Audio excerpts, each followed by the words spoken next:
Hello my dear friends, we will see some blanks in this section. Here, he dash to temple every day. ఇది రోజు చేసే పనులు కాబట్టి రోజు చేసే పనులు ఎలా ఉండాలని చెప్పాను నేను. Simple present. ఇక్కడ గోయింగ్ అనేది కంటిన్యూస్ ఫామ్, గోస్ అనేది simple present. So everyday, daily ఇలాంటి పదాలు వచ్చినప్పుడు సెంటెన్స్ అనేది సింపుల్ ప్రెజెంట్ టెన్స్లో ఉండాలి. సో గోస్ అనేటువంటి వర్డ్ ఇక్కడ వస్తుంది.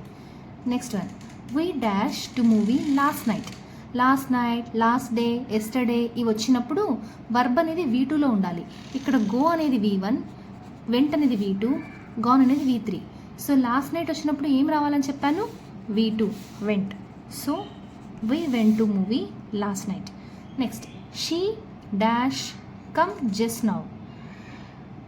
ఇలా ఉన్నప్పుడు జస్ట్ నౌ అనేటువంటిది ఉన్నప్పుడు సెంటెన్స్ అనేది ప్రజెంట్ పర్ఫెక్ట్ టెన్స్లో ఉండాలి. ప్రజెంట్ పర్ఫెక్ట్ టెన్స్ అంటే ఏంటి?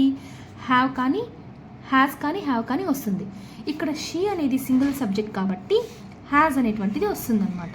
సో హ్యాస్ కమ్ అనేది వస్తుంది. నెక్స్ట్,